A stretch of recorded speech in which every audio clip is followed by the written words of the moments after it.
We're back with another episode of Unscripted with Antara and Garima. And on the show today, we have Oliver Allan, a British national who has made Oman his home. And the most important thing, he speaks fluent Arabic. Now, he's also quite a figure on social media. And if you see his content, it's educational and it's funny. And I think that's what makes him so relatable.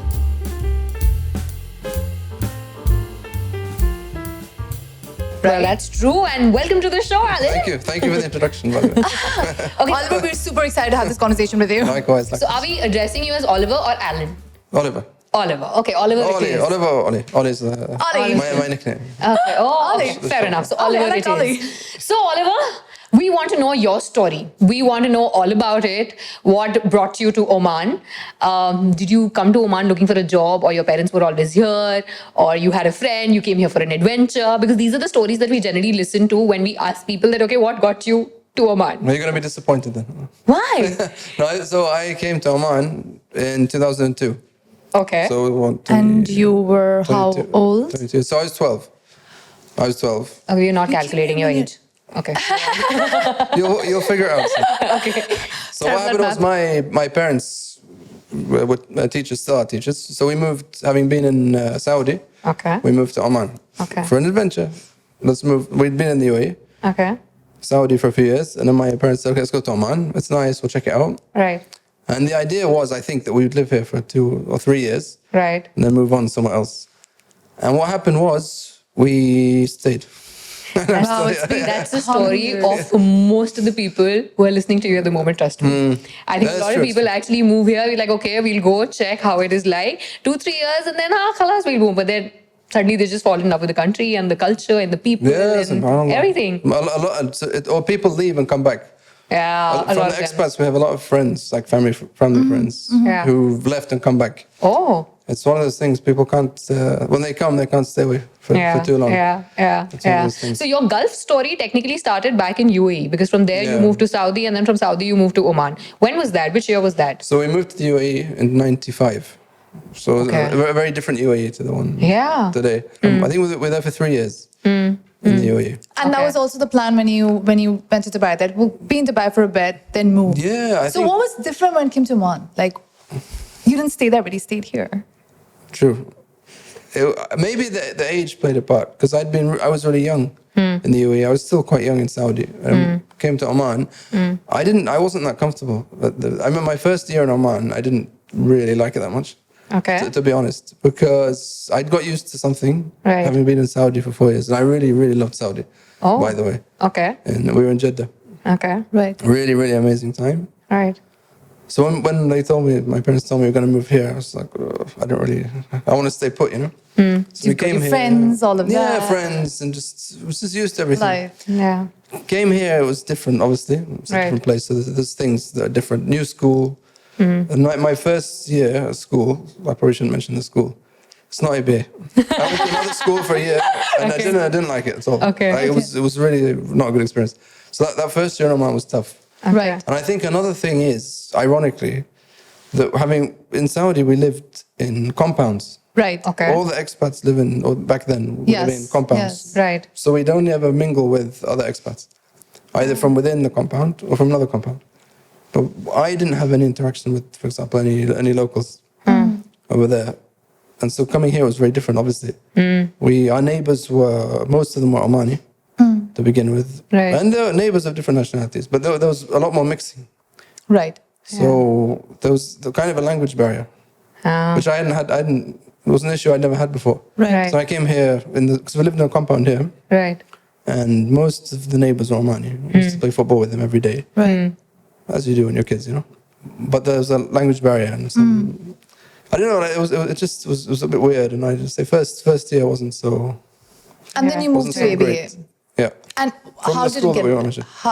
how did it get better? What was different there? I don't know. I think I probably got used to it. You know, the second year, Right. and I still had in my mind that we were going to stay here for 2 years or so, 3 years, Okay. and move. When did you first realize, you know what, I love it here, I'm gonna stay put? Very interesting question, and the answer is a strange one, because as I said, I got used to it. Like as time went on, I started to my friend network and all that to feel like I was at home. I studied abroad. After I finished high school, I went abroad and studied.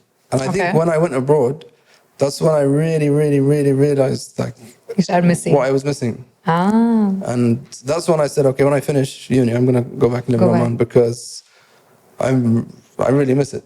What were you missing? The friends? The food, partly the friends, the place to a degree.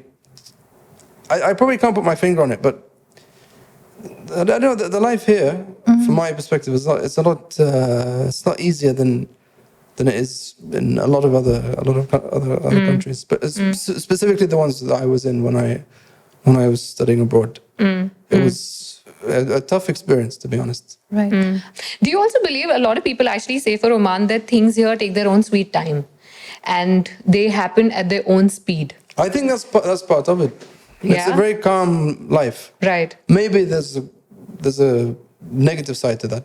Possibly. Maybe at times there are, but in general, For that matter, everything does have its own pros and it's cons. a nice, calm life. Yeah. It's a safe place. It's a nice, and I think people who are here don't appreciate that. When you talk about it's a safe community, it's a safe place. Yeah.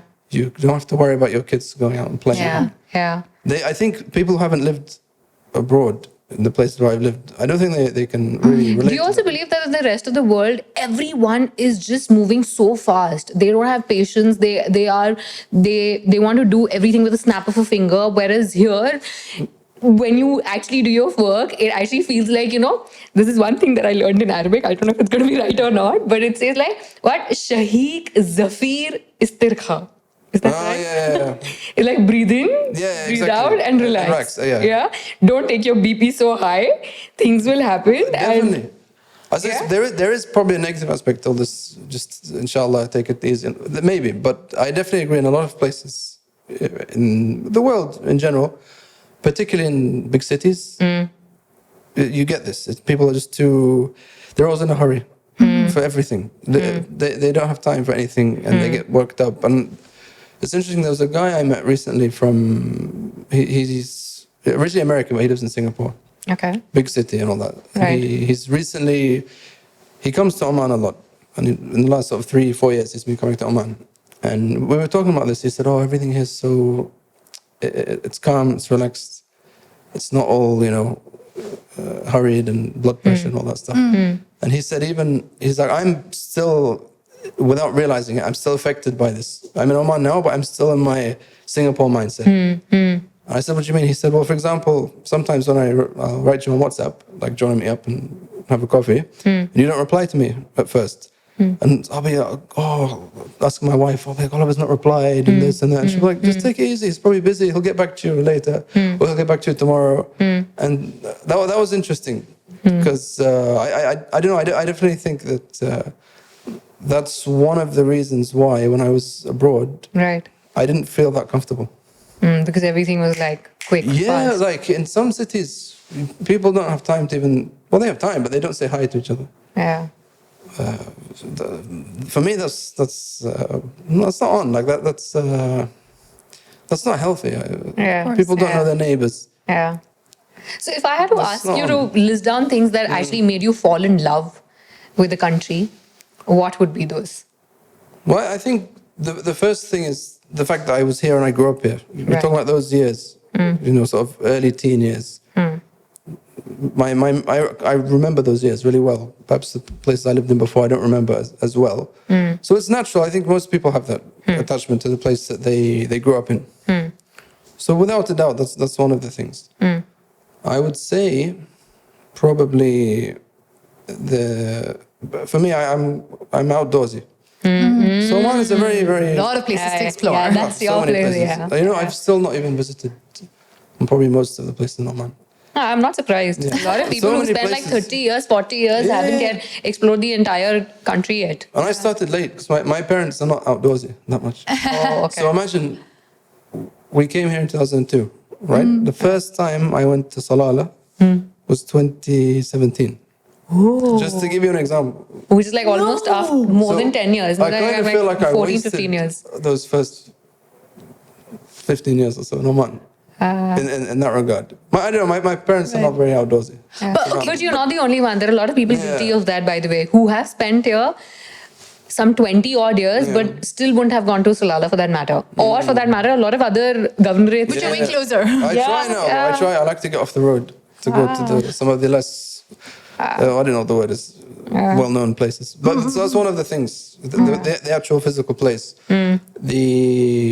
The culture in general, not just Omani culture, but the culture that we have here. You know, there's an expat culture. A Western expat culture. Actually, there's Indian expat culture, and you'll find like the Western expats, who obviously, for obvious reasons, I didn't know them and dealt with them a lot growing up from school and whatnot. That expat culture of Brits, for example, is different to Brits in Britain. I don't know. I guess you might have something similar because they understand what it's like to live here. Right. The mindset's different. But talking about culture, have you ever had a misunderstanding with someone? Cultural misunderstanding, let's put it that way. Some misunderstanding. Yeah, I'm trying to think of Anything interesting that you'd like to share? culture. You said something or done something and it's gone like... Oh, there'll be loads. I'm just trying to give you an example to get my mind going. maybe refused to eat something that they've offered. Because here you don't do that. When you go to somebody's house, they offer you something to eat, you take it. The thing is, I know there's gonna Really? be. Yes. It's like, especially... What if people you're a in Nigeria, vegetarian? Maybe just eat the Within rice. I was good fish and rice once and I was like, okay. I'll eat the rice. There is something. There is something. okay. It's- I don't know. Like it's probably because it happened recently, so it's in mind. Like with handshaking. There you go. Like for me, obviously, for Brits, it's normal. Yeah. Male and female handshake. But as a Muslim, I don't shake hands with a woman, for example. Right. So that was kind of. It's always awkward when it happens. Because You don't know what to do. You're like, No, I try I'll just grab the bottle. Yeah, exactly. I'll to grab my phone. I don't know. It's awkward. Obviously, I don't like to have to Yeah. put someone in Well, a position. But Yeah, it's one of I those get it. things. I get it. How Okay. has moving to Oman changed your perspective to life as a whole? See, as I said, I was young when I came here. So I don't know. But you've gone out, you went back to study and you got back, so you can compare, you know? Something happened. We had a meeting with one of the teachers at school. Okay. He's still here, by the way, in Oman. Oh, And he was also he was the football coach of the football team. okay. And I played in the football team. So Okay. somehow he convinced my dad, it's like, I need Oliver to stay because I need him to play in the team. Okay.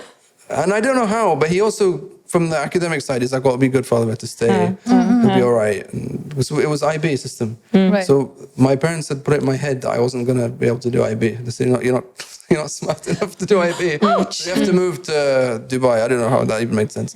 So he said, no, I need Oliver for football. And he'll be fine with IB and all that. We'll help him out. So I remember we left the office and it was like, okay, we're staying. So I was like, okay, that's good. Oh, so it was that teacher. It was because of this. Yeah, That football coach? Honestly, it was him. It was from him. I remember to this day. I remember sitting in his office. I remember everything. Wow. And he managed to. I remember we sat down. He's like, "Why do you want to leave?" So I don't want to leave. It's my mom and dad. You were honest. So I think they threw it on me. I don't know. Anyway, so he somehow convinced them Okay. that we were. So you have a lot of good memories about Oman. If I had to ask you, Yeah. how different was Oman good back then as compared to now? Very So good question. what are the things that come to your mind? You know something? A lot of people I know from school who've since sort of left and their families have left. When they come back to visit, they always go, "Oman's changed so much." Because I'll meet up with them. Like, Oman's really changed. It's not like before. I think because I've been here, that change I've seen. It's been gradual, yeah. And I've seen it happen, so I don't feel the change as much. But sometimes when I'll sort of think back to how it used to be, then I'll realize. The first thing that comes to mind is the amount of places that we have. Like when we were growing up, like there were no malls. There was city centre, and there was that one cinema. City cinema. Yeah, in Shati. Yeah. Was it? Shati, yes. Where the- Shati cinema, that would You know just in front where the of- waterfront is and all that? Yes, Yeah, There was like that dodgy billiard place. Oh, you already used to. I keep looking at it. But I've heard a lot of stories Yeah. about it, so yeah, I can Horrible, yes. disgusting And the very place. famous shisha place, which was right in front of the cinema. Like Yeah, which is literally where everyone. the restaurants are now. Yes. Okay. So it was like weekends. So for me, it was just we'll go to the cinema. We'll go and play Counter-Strike Of in course. that dodgy billiard place. Of course. We have a And lot that of was memories. weekend. It was always the same routine. Yeah. And It was satisfying.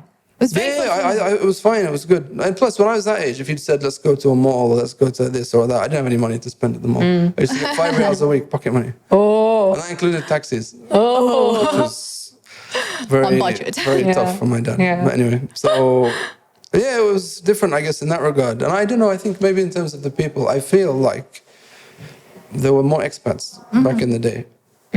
I think. Okay. That's what you feel. That's what I feel. But then the thing is, nowadays, I don't mingle with expats as much. Right. So my perception might be slanted slightly. So it's different for sure, but it's not too different. It's still Oman, if that makes sense. And I've got out and explored it more than, as I say, when I was back in school, Yeah. we didn't really go outside. I think once we went to Ras Al Had, near Sor. Ras Al Had. Yes, of course. When I speak English, I say the names in an English accent. Okay. Yeah, at Ras Al Had. Yes, I noticed that. Yeah. So, yeah, that was that. Then as I got older, So then, which year was it when you decided, or that was the turning point when you actually thought that now I'm going to convert, or now I'm going to follow this, or this is going to be my belief?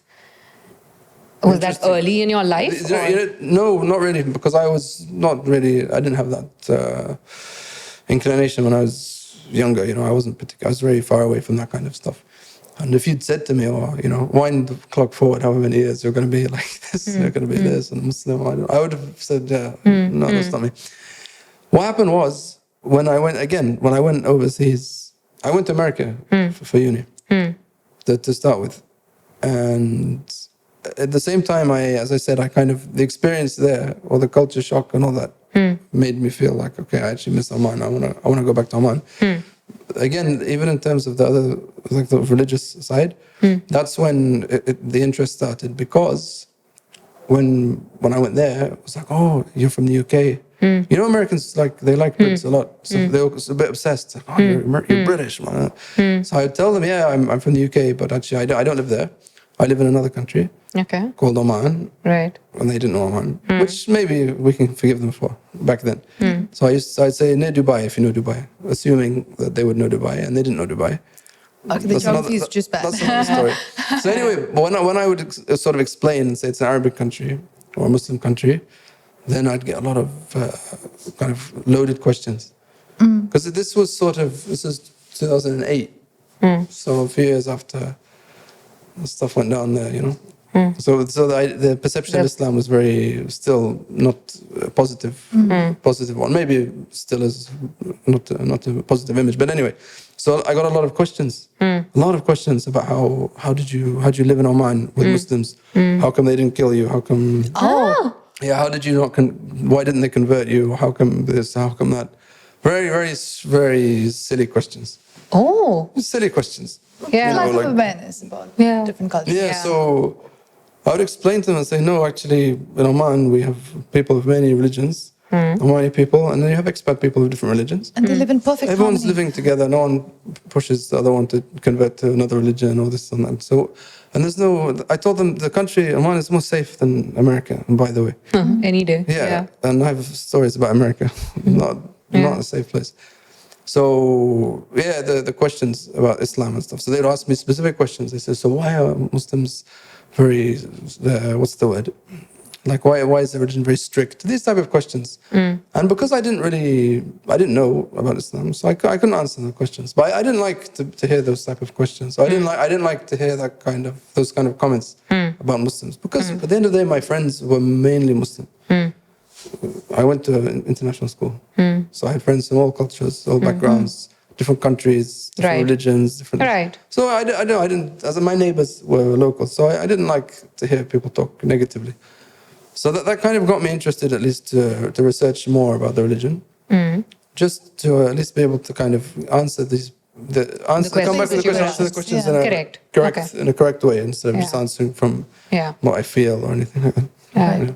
So your interest developed once you started reading about it. Yeah. But again, it took a long time. Yeah. It was- And how was the reaction like when you shared this thing at home when you share it with your parents that this is what You know, it was interesting. I think they saw it coming. It was like me reading and researching for about 3 years. Oh. So I think they saw it coming. And when I kind of told them when they knew, they were actually very, very supportive.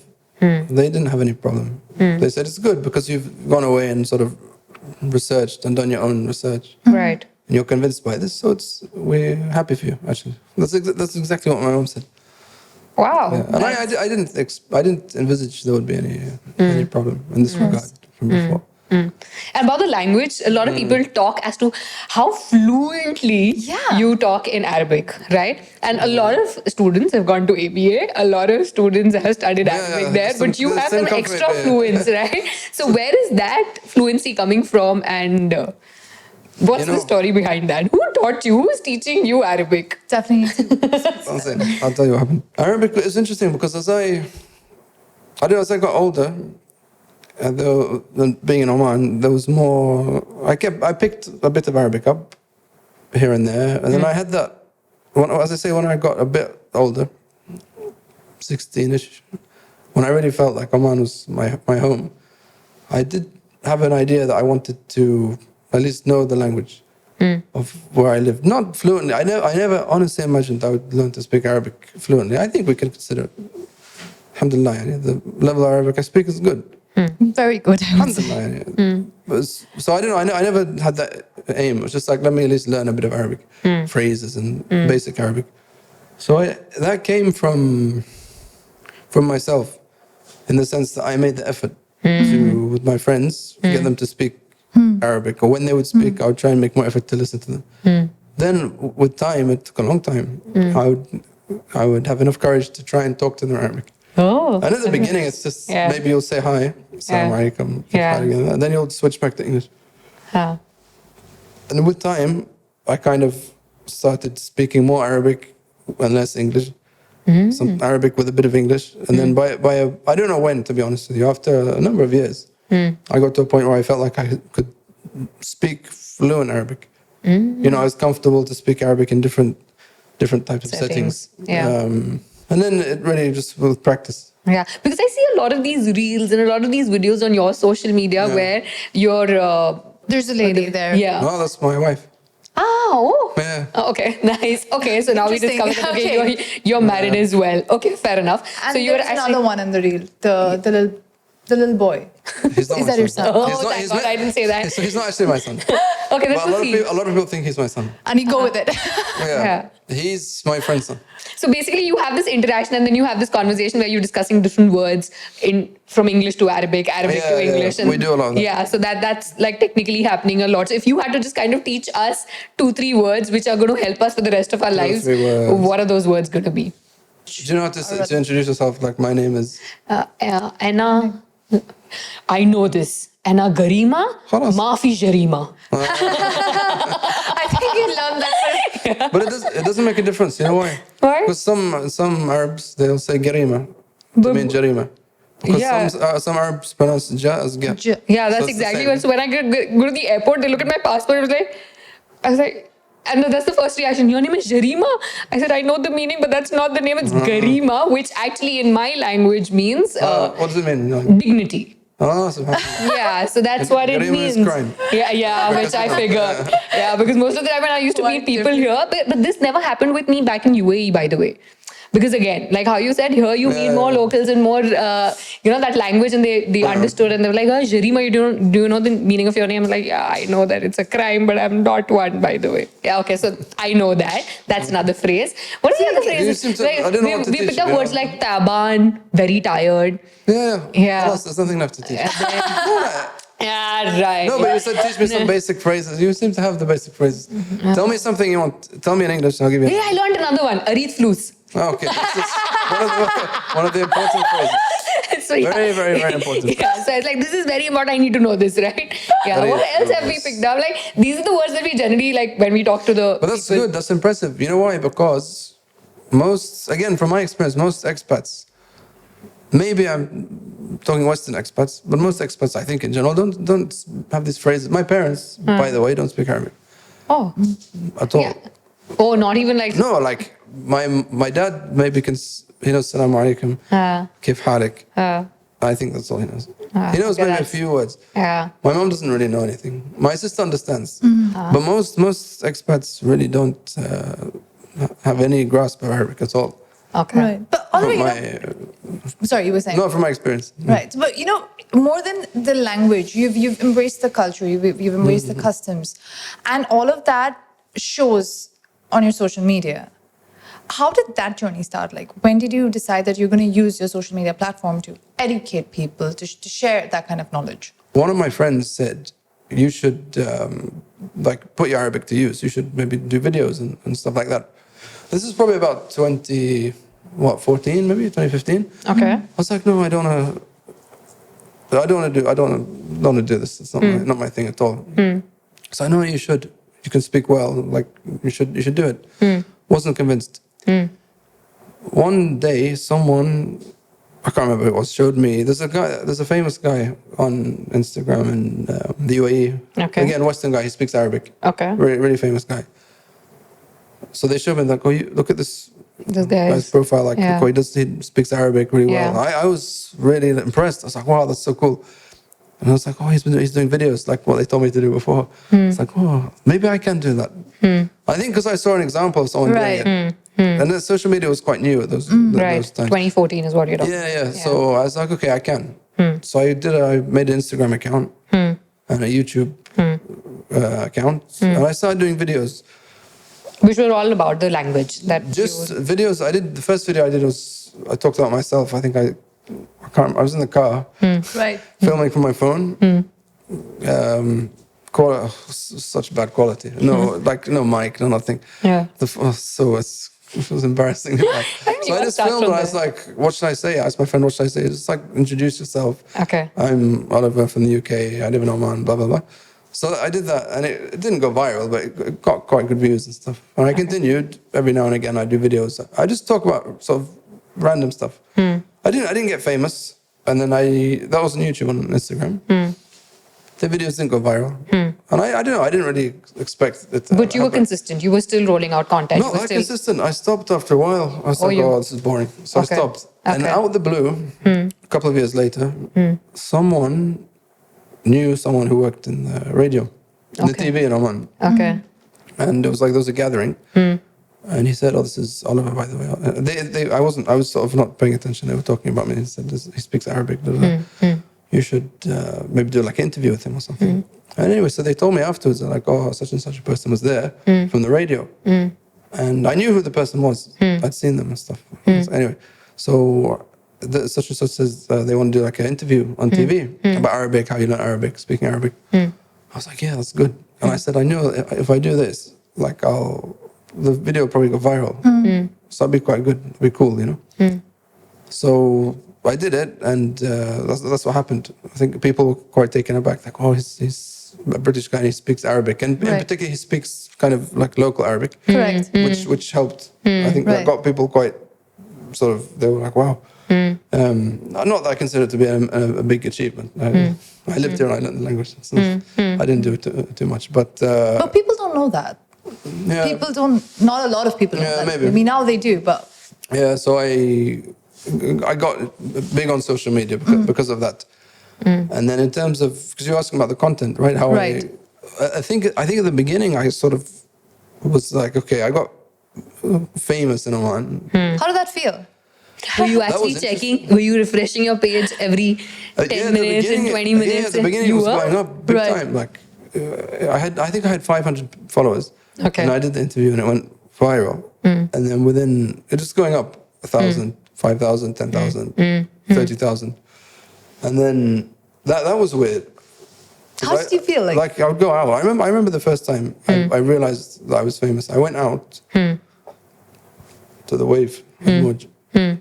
And as soon as I went in, some guys were coming down the escalator and I was about to go up. I saw them looking at me like that. There was one in particular who was staring at me. I think he was trying to work out, is it him or is it not him? And then he said something. He said a phrase that I said in one of the videos. Okay. And he said it to me and I was like, oh, Yeah. I know. I didn't know how to Right. react. So I knew, okay. And then the same time, I think I went down after I went up. I went back down and walked out, and I saw someone looking at me. And and then pointing like, oh, that's that guy. So I was like, oh, It's that I'm guy. famous. Yeah. Very weird because I'm quite shy. Yeah. And Okay. I don't like a lot of attention. And I remember at one point, at the very beginning, because it was, what's the word? Like there was a kind of craze or a hype. Yeah. Yeah. It's like white guy who speaks Arabic. Yeah. I got to a point, like if I went somewhere busy at the weekend, like a mall, the Wave, for example, I didn't like it because everyone would look and they'd come and like do Snapchats and stuff. And I don't know, I just didn't feel that comfortable. But you still did it.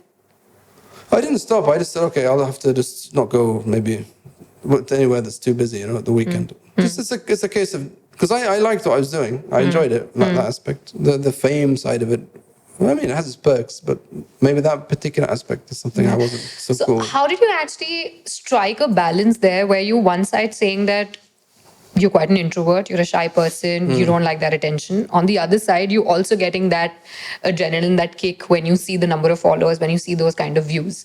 And you also see that working in your favor because you're getting a platform to share your views then. So how do you just kind of strike a balance there?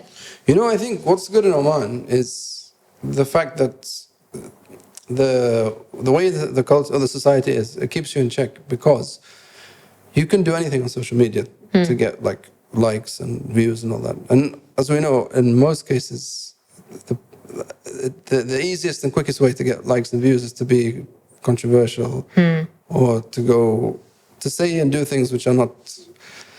I don't know the way. Just to get that attention. Yeah. Got So it. so here, maybe in a big country, Yeah. like I don't know, like America, for example. Okay, you can have like 100K or 200K on Instagram, whatever. But you go outside, no one knows you. For example, here it's the opposite, and it's a conservative society. So if you're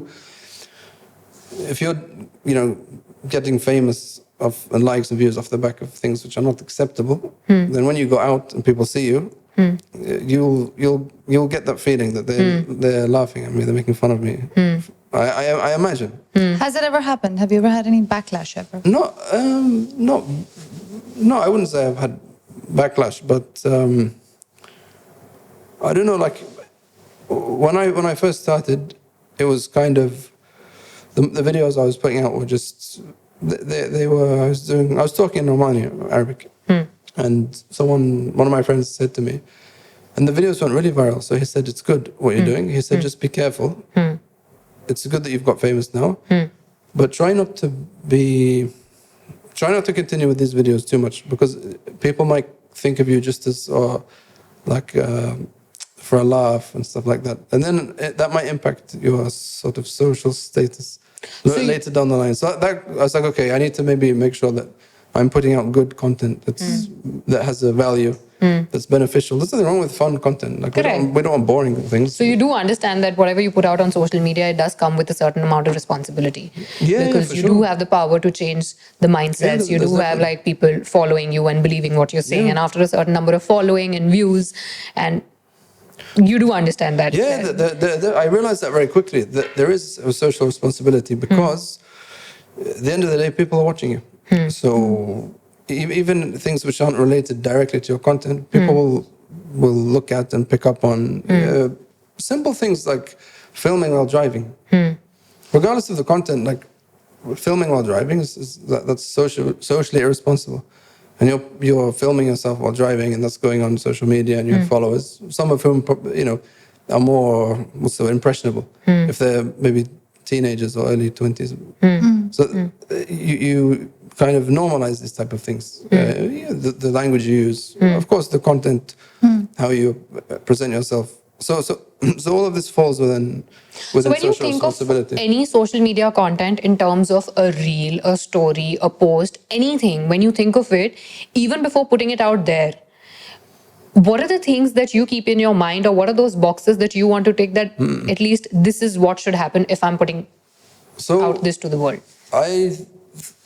Almost from the beginning, I've always said that the content should have some purpose. Right. Even if it maybe from the outset doesn't seem as if it's necessarily has an aim or a purpose or a message or something, that it should have that. So that's one of the things. Until today, I stick with that. There has to be A purpose. You have to have content that's engaging. Right. You have to get people to follow you. There's so much content. People scroll through. Right.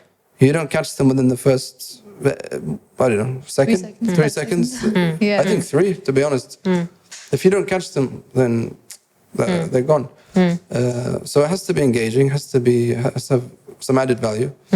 The production quality has to be decent. Even on like Instagram, for example, the sound has to have good sound quality and good sort of picture quality, good thumbnail always.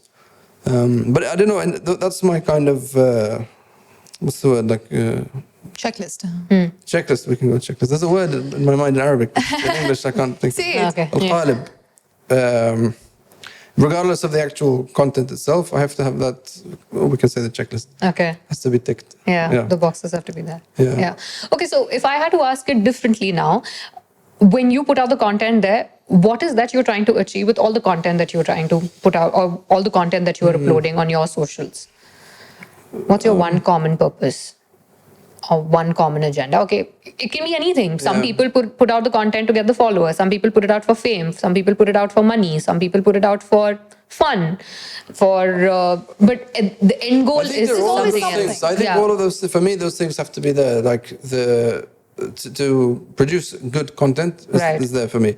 To get views and ultimately more followers is there for me. Okay. Yeah, so you're honest about it. There's something else you mentioned. You said money. There was something else. Yeah, there's Money, money, fame. Fame by itself, I don't care about. If it's because followers essentially means fame.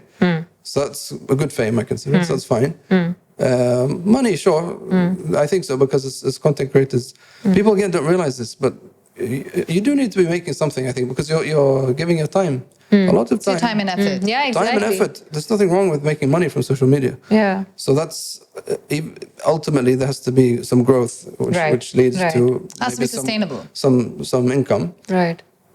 You said something else, you said money, fame, Or just for the fun. for the fun. The fun, because those 4 things I think are essential. If one of them is missing, like imagine you're getting money and fame, But it's not But you're not having Whatever. fun, then it's a task. it's going to be, for me anyway, it's a big task. So I have to be enjoying it. I do. I enjoy filming.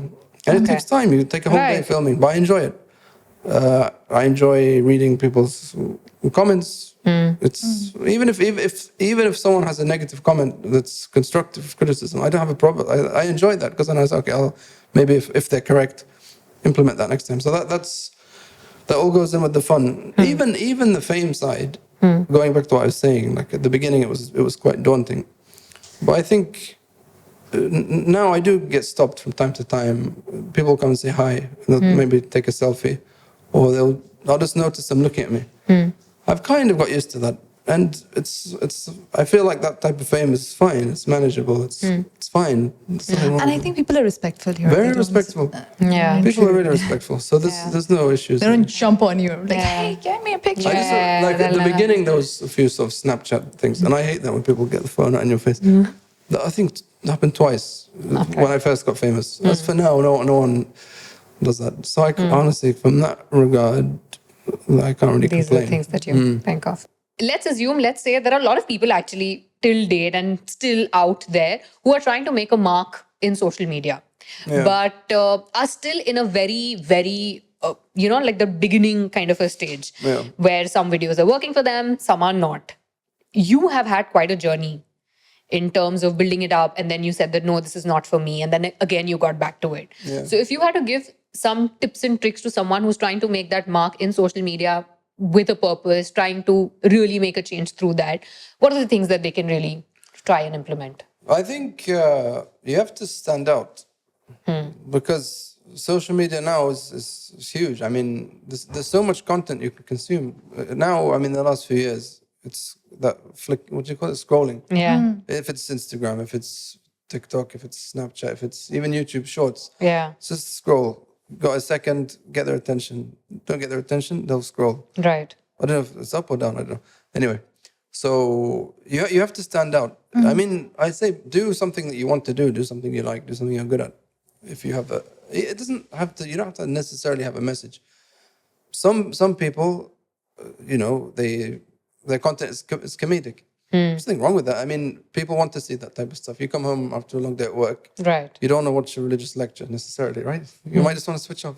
Yeah. Watch something funny on Instagram. Right. But you definitely have to stand out. For me, I think because of the language thing and me being a Westerner and speaking Arabic, and in particular speaking Arabic, this like local Arabic, Yeah. that helped. So that's it. Yeah. I think so you for found me. your USP there. Yeah, that's my standout point. Right. So you basically picked your niche. That is your thing. How would you Without advise? intending to, I picked my niche. Yes, Yeah. it just happened organically. Yeah. Do you think it's essential for influencers to find their niche and only stick to that, or should they just experiment with everything? And because you see a lot of influencers in Oman where they pretty much do everything. They talk about food to cars. I like how that word influencer brings so many things in my head. Like, It's an interesting word. To be honest. I don't even know what's the correct word. For me, many a times I actually think looking at the following and looking at the engagement, and then I question that. Are those likes Are you bought? influencing people? Are you really It happens a lot, influencing? by the way. Yeah, is this genuinely an influencer? Is it someone who will really influence my life in first place? So yeah, that Yeah, it's an interesting one. Even what the correct terminology is to call it. In Arabic, people say mu'athar, which means influencer, or mashhur. what is it? Mashhoor. Mashhur means famous. Mashhoor. Yeah, so mashhoor is a Hindi word as well, same as famous. So mashhur gets used a lot to describe people like that. And again, okay. I don't know if it's the right word necessarily, but I think trying different things is fine. I mean, you know the expression, if it's not broken, don't fix it. So for me, right, I have my niche. Right. I can't envisage trying to jump to another niche. I don't know what that niche would even be. But within my niche, I've tried different content. But my content's more or less centers around the same thing in the sense that it's in Arabic, generally. It's focused around more or less culture. I know that's a very broad term, but more or less it's focused around culture. Right. And that's it. And the pull is for people Because of who you are. maybe because of who I am, but also the content itself. As I say, I realized very early on that me just speaking Arabic in front of the camera, maybe for 2, 3, 4 videos is good, but it's not very sustainable. So I decided very early on, I have to make sure that I have something that You offer I'm something. offering. Yeah. Right. So in terms of influencers in general, or people sort of trying to start out on social media, I don't necessarily see that there's a problem with trying to branch out. But as I say, to go back, I definitely think that's a good rule. If it's broken, don't fix it. If you have something that works and that people like, go with that, adjust things, change things, sure. To speak specifically about, you were saying some of the influences here. You were saying what, like they'll film in a restaurant and then this and then Everything. Yeah, everything. There's no niche. Yeah, I mean, I don't know. I think there is a lot of that here, for sure. Yeah. It's kind of, I don't really get the content actually. And in many cases, I don't really understand what. Like why if it's am a I following- motorhead talking about a restaurant guy talking about lifestyle talking about. But you mean And then just to get the views, talking about something political. to speak about with the views what? Just to get that attention and the views, they will just talk. They'll pick up a controversial topic and they'll just start But it's- sharing their views, which is like, excuse me. But do you mean like as an advert, doing advertisement? Necessarily, yeah. No, but if you're just trying to build your profile only, let's take it from there. Yeah, but I mean, to do things to get views in itself, I don't think there's anything wrong with that. But depends what that is. Right. Like, for example, you asked about the boy who I filmed with and those videos. So I was planning to do those videos from before. And at the last minute, I said, why don't I get him in the videos? His name's Zakaria. Zach. What's his name? Zach. Zach. Zakaria. Okay, So I said, Zakaria. why don't I get him in the videos? He likes acting and stuff. I said, it'll be it'll add something to the video because Nice. one of the issues I had was I was going to do it by myself, right? And there was information I needed to get across in the video. reaction. So I need Okay. someone so that I can have the To conversation. interact with them. Right. So I don't know, it just was like, it came to me. My friend said, why don't you get, it was like, people will wonder if he's really your son. He looks English, he speaks Arabic, so that will create... Goes well with you. Yeah, it will create like a mystery. And I realized that's something that gets that gets views. The first video I did, after I kind of already got famous, the first video I did that really blew up, well, I did with my dad in Eid. Oh, I dressed him up in nice. Omani dress. Wow. He said like 2 words, Assalamu alaikum, and Abu Oliver, I'm Oliver's dad. And that was that. The video blew up. The emotional connect. Yeah, exactly. Yeah. People wonder, oh, that's his dad. Does he live here? Is that really his dad? Blah, blah, blah. Does he speak Arabic? Does he not speak Arabic? Is he Omani? Is he not Omani? Everyone gets inquisitive. And the same now with my Zach. son, yeah? Yeah. For the record, that's Yeah. not his son. Yeah. So, again, it got people, all the comments asking, is that really his son? And they knew that because as I mentioned, my son's 5 weeks old. And I posted something when he was born, just on Instagram, just to say that I've had a son. So they were like, oh, I thought he just had a son. God, he grew up so quick. How's he grown up so quick? That kind of thing. And so that is something that gets views. And again, people say, oh, he's just doing it to get views. Okay, well, there's nothing wrong with trying to get views, because especially if in your content you have a message or you have something that you want to get out. And that's It good for the makes more audience. sense to get more views. I think it makes sense that anyone who does any content wants to get as many views as possible. Definitely. Obviously, not staying within the confines of what's acceptable, right? So there's nothing wrong with that. No. But don't you believe you also, as a viewer, would trust someone's content more if there is a uniformity there? Like if it's a restaurant, like if the reviews are coming and if that guy is really a foodie and can really describe as to how the person... Sure, yeah. If the guy's a foodie, Yeah. like I might be inclined to follow him. He Yeah. really knows what he's talking about. He's Yeah, a so foodie, if for a whatever. recommendation, if you like, you would rather believe his word than if someone his who's doing everything. recommendations are good and Yeah. like he has a good reputation of being Right. honest, then for sure. Right. Versus some random guy who Yeah. I know like his content is something completely different, but he does a review for a Probably restaurant. repairs Again, I'm not books. against that necessarily because you can I try have before kind of. I think I must have done something for a restaurant, but not. No, but I don't necessarily have a problem with people who are on social media doing adverts. Right. Again, people have a go at them for that. Again, it's a means of income. And we're talking about how that's important for people. That's what we I think Yeah. the issue is you have to be honest. Like, Yeah. I don't advertise anything and say this is the best whatever. This is the best burger in Oman. This is the best coffee. This is the best. I don't, because that's relative anyway. I say, look, this is this. Today we have this. Or this is the sponsor of the video. This is what they have. Da, da, da, da. Podcasts often do that, don't they? Video sponsors. So I'm simply just telling my audience about the particular product. Right. And that in itself is fine. I think what the issue I have here is the way it's done. There's no, you doubt about how honest they are. Because everything's the best. This is the best burger. This is the best. And then the next When week they've you'll just see, been to another burger place the which day was also before. the best burger, right? So, and it's just a bit cringy. It's a bit weird. So you got to be honest. Yeah. there. But I don't have, Honesty works. for me, I don't know. As I say, like I don't know. I would not be so quick to go to that restaurant necessarily. It depends. Like in many, Depends who's many saying things. it. Yeah. But what kind of content has really worked for you? You've experimented with a lot of things. So what has really worked? Is it when you've done something with Zach, or when you've done something maybe with someone else from the family, or when you've taken a more funny tone? What has worked? You know, I'll say something's worked as a general rule is consistency. Consistency in posting, for one thing, because people know, okay, he's posting a lot now. He's going to post, like he's posted yesterday. He's definitely going to post for the next couple of days. So they're ready and waiting. Right. So that definitely helps. Right. There was a phase where I was busy with other stuff, with work. So I wasn't posting consistently, and that affected the engagement on the posts and stuff like that. And then when I got back to doing it consistently, it came back. Right. So that as a general rule definitely works. I mean, as I say, with Zach recently, that got people interested. When I filmed with my wife, she's famous, mashallah, on social media more than me. So I think about a year ago we started to say, why don't we try and do stuff together?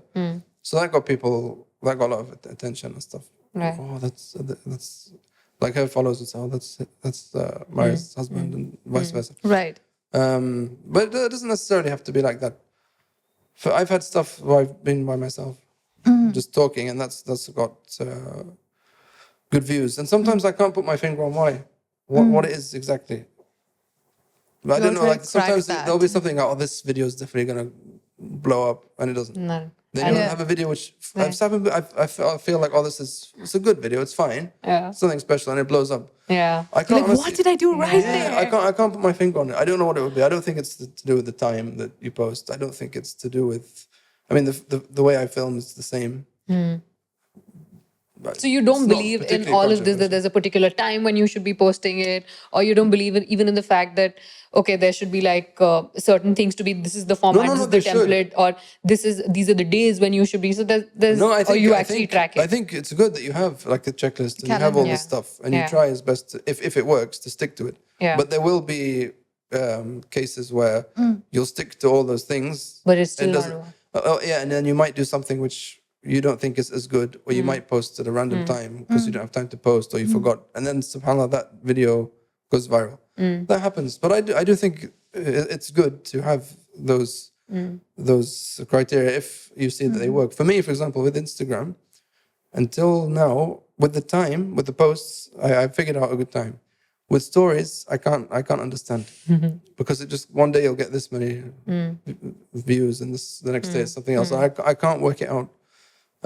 But each platform is different. Right. With YouTube, for example, the first 24 hours, the performance of the video within the first 24 hours isn't actually that important. I've noticed this on YouTube; it picks up traction after many days or a week or more.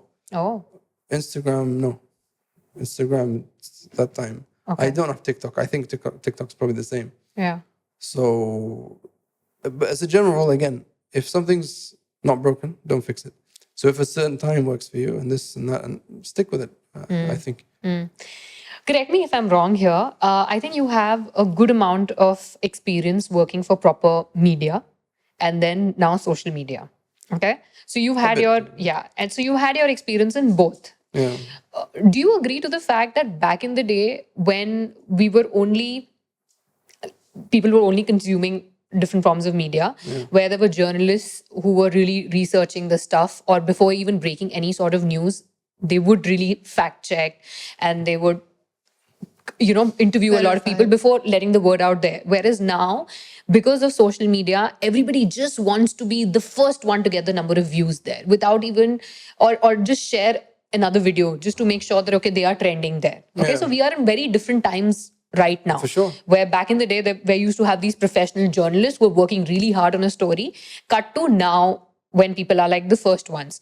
What would you say to those people who are using social media to their advantage at the cost of what the other people are thinking?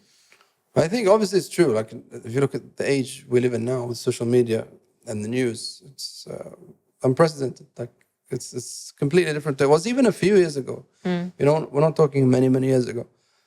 I think for sure there are people who do that. As you said, will post things regardless of the platform to try and get something out with the wrong intention. The intention being just to get some views or something. They'll intentionally put misleading information or false information. Yeah. We see it happens all the time, especially on WhatsApp. You always get things on WhatsApp, something that's taken from the scene of whatever, where the information turns out to be wrong and the video is 3 years old. So that happens, and obviously there are people who are not, what's the word? They do it intentionally, yeah? But then you get people who believe it and not intentionally will go and share it. And Correct. see how quick things can go viral now on social media. Right. WhatsApp, Right. so quickly news spreads on WhatsApp. I always say if you go viral on WhatsApp, that means the video has gone viral. If it's YouTube or Instagram, whatever, if it's gone viral on WhatsApp, then that means it's gone viral. In terms of the question, I mean, there is another side to it though. There's a negative side for sure, but there's a positive side. If you look at mainstream news platforms, we find that they all have their agenda. And with the way they report news stories and particular issues and so on and so forth, they'll do that within the confines of their agenda. They'll frame things a certain way, they'll leave certain things out, they won't report certain things. There has been a case of an established news, organization, be giving false information, or as some people call it, fake news, right? So that happens from individuals on WhatsApp and all that, but it also happens. We've seen it very recently Yeah, with established news. with established news platforms Right. giving false information out, and then other news platforms picking up and spreading it, and about something very serious. And again, if we look at the same conflict or topic that I'm talking about, we're seeing things now for the first time because of people on the ground with their iPhones that we haven't seen before. And I think it's obvious what I'm referring to. You know, with the current conflict About the in whole Gaza. Israel. Yeah. So there definitely is that negative side, but I think there's definitely, without a shadow of a doubt, a very positive side to news now being, or accessibility to news being so easy now via, as I say, people on the grounds with their phones. Look, as an individual, you have to, you get all this news, you get all these videos, you get all this stuff. You have to, before you believe anything, you have to think and question and check. Yeah, of course. Yeah. As an individual, you have to. Yeah, because you've been pretty vocal and you've been sharing a lot of content as well on your socials and your opinions and your thoughts about how is it going. If you had to just kind of, in short, share your opinion right here as to what you really think about it, what is it? How do you mean? Like the content that you're talking about the whole Gaza thing, Yeah, you're talking yeah. about that you do your research and you do, and then you think, and then you Yeah. overthink, and then you put the content out there. So what is your stand on it at the moment? On the conflict itself? Yeah. See, I think, Because if you ask anyone, Yeah. technically, everybody knows that each one of them has some of the other agenda behind it, okay? But every common man today stands for it that there shouldn't be any war. yeah, there should be a Humanity war. says that, right? I have my opinion on who's right and who's wrong. Right. Okay. I mean, Yeah, which is pretty out there. yeah, but most of the world has the same opinion, doesn't it? yeah. Most of the world has the same opinion. I know there are some opinion, like, it's clear who's in the wrong and who's in the right of the two sides. Within one side, there's maybe some disagreement. They say they shouldn't do it this way, or they shouldn't do it this way, or this. But I think who's being oppressed is obvious in terms of the people, without going into the politics of it. So, as someone on social media, I am obliged to speak about this conflict, and at least we can say the humanitarian aspect of the conflict. I'm obliged to do that, and I have done that. Actually, ironically, the biggest video, or the biggest video that's gone viral for me, was a video I did with my wife about the conflict. Oh, The beginning of the conflict. I think it was probably October or November. right.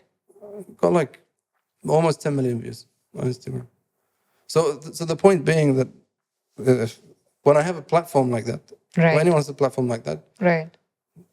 how can you have to see, as a Muslim, I'm obliged to speak about this. Like you cannot stay silent. You have to speak about it. And I mean, look at the backlash some people have faced when talking about it, not from other people, but from the actual platforms themselves. Yeah. One of the most famous people, vocal voices about Palestine, in favor of Palestine, was kicked off the platform. He had like 5 million views. He was kicked off the platform. So there's a risk to it. There is a risk. I think there was a video I did on YouTube about related to the topic, and it didn't get that many views, and I'm sure it's to do with the algorithm. Everyone knows about the algorithm Yes. on Instagram, Yes. even on YouTube. Everyone knows about the algorithm. So you have to take a bit of a risk. Right. I mean, within reason. At the end of the day, we need these platforms to keep speaking, so Right. you don't go all out knowing that you might get your Keep the account shut balance. down. Yeah. Try and be balanced. Not balanced in opinion. I mean, just be careful about how you do it. But at the end of the day, you cannot sit in silence. It's not. So there's a lot of news around regarding the whole boycott, keeping the whole situation in mind. What is your stand on it? What do you think about that? See, the boycott, obviously, from a Muslim perspective, is something you have to do it. You have to boycott the companies. The companies that we know and the companies who have come out openly and said, we stand with, or we support, or we whatever, we fund the other side. It's obviously, the religious aspect is complex, but it's fundamental. It's something fundamental for any Muslim. So obviously, as I say, I'm with the boycott. We all know the main companies who need to be cut off. And alhamdulillah, from the beginning of the war this time around until now, specifically here in Oman, people are boycotting. That's true. And I don't know how I saw some news, I think 2 or 3 days ago to say, Starbucks. yeah, can we say? Go for it, Starbucks. Yeah, everybody's talking about it. I don't know if it's true that the Starbucks in Oman, no, Muscat Mall, have been forced to shut down. So that's good, because Starbucks have openly, for a long time, been vocal about how they support the Israel and the army and these type of things. And they fund the military. So they've been open about that. So again, from a Muslim standpoint, for you to sit down and not boycott, from my understanding, from what even the Grand Mufti Samaht Sheikh Ahmed said, it's not acceptable. You have to take a stance. We have to take the governments have their stance that they take, but we as people also have something we can do, which is to boycott. And again, I keep saying, as a Muslim, it's also a humanitarian issue, and many, as we know, non-Muslims are standing with the boycott and are boycotting, and have been so since the beginning of the conflict. But there's another side to it, where people are saying that the economy is getting affected, where the people are saying the jobs are getting affected, where people are saying that eventually it is going to affect your own people. Yeah, people have said that, but then it's a case of priorities. You might say someone who works in Starbucks or who works in McDonald's or who works wherever, a local, may, as a result of this, lose their job. But again, it's you're looking at the whole picture. This is something, as the Muslim Ummah, this is a stance we have to take. And we believe in Islam. Allah subhanahu wa ta'ala says in the Quran that if you leave if you leave something for Allah, it will be, Allah will give it back to you, and He will reward.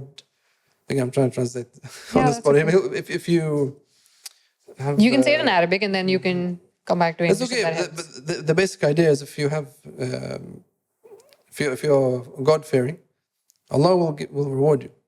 So the idea being, if you have a job with one of these companies, and there's a case, I saw a guy who was working with, not in Oman, I think in Kuwait, with McDonald's, if I'm not mistaken. For a long time, he left his job at the beginning of the war. He said, I'll leave my job, and I have full faith in Allah that He will give me something else, because I can't work for this company and take a salary from this company. Well, they're funding and playing a part in what's happening over there, even if it's supporting the Israeli army by hamburgers. As a stance, I cannot take that stance. So again, to go back to the point, alhamdulillah, in Oman, we're very, as people in general, Omanis, I think even non-Omanis, have been boycotting since day one, which is not the same in other countries, unfortunately. Since day one, we've been boycotting. And I have a friend, he's famous in Oman as a journalist. He made a tweet within the first few days of the conflict, when people were talking about the boycott, when questions were being raised about what about employees and so on and so forth. He said, if you're comfortable to eat a burger from McDonald's, then you're comfortable to eat the flesh of your fellow Muslim brothers.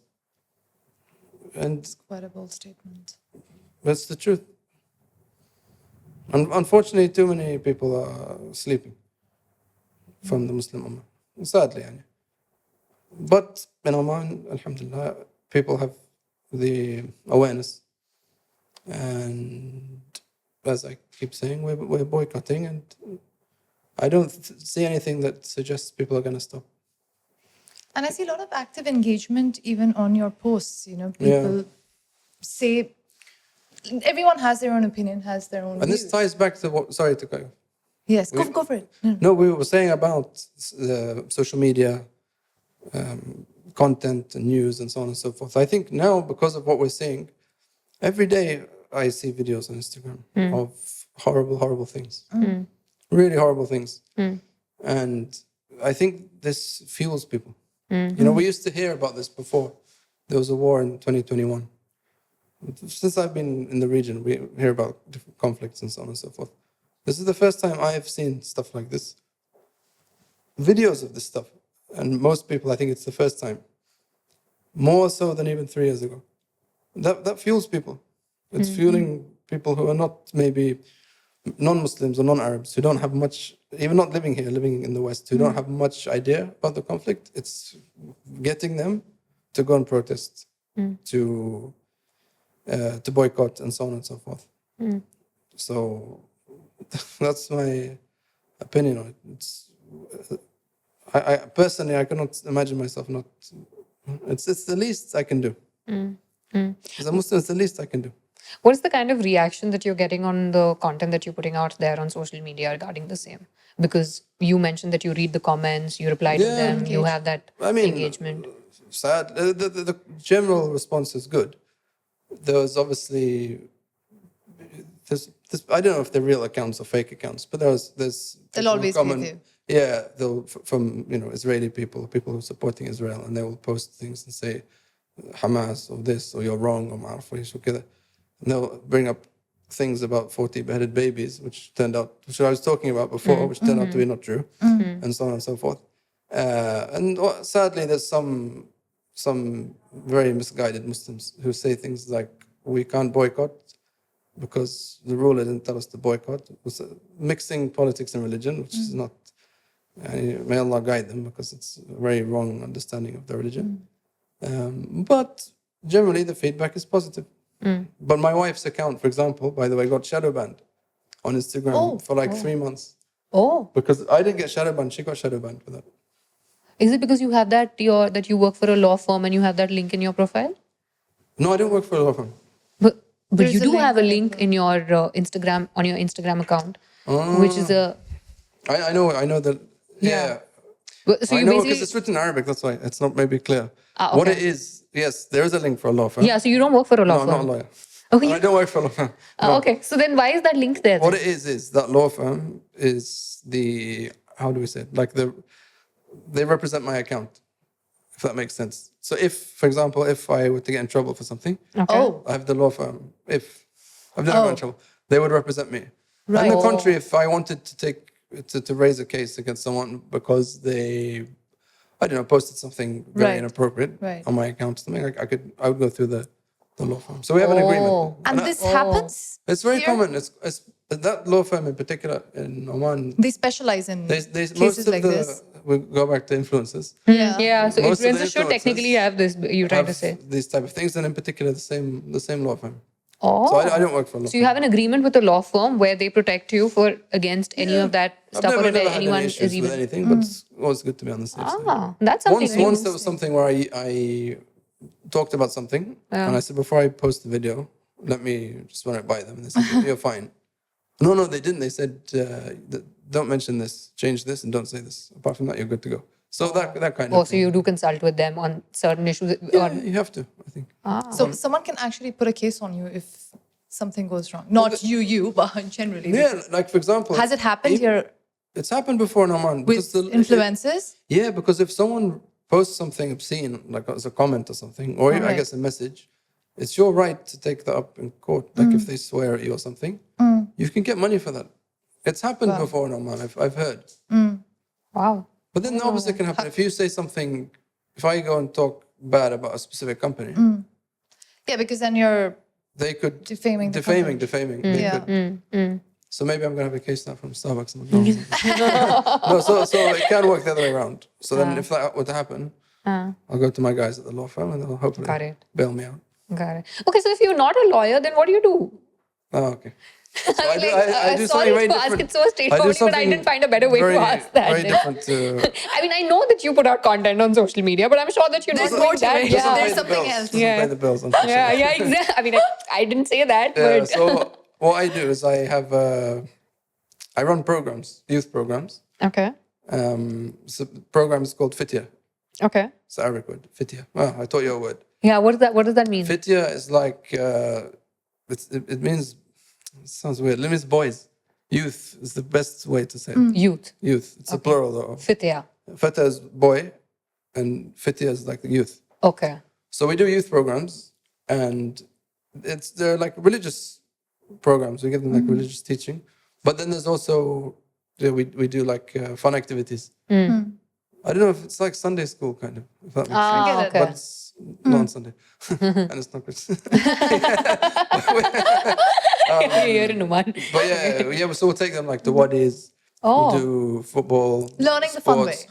learning even workshops. Like we have a guy Right. recently who came. He has big, he has like airplanes. He has they fly remote control airplanes. Nice. Look like that big Wow. with an engine. They're really loud. So we did a workshop with him, how to public speak. Right. Nice. Those type of things. Okay.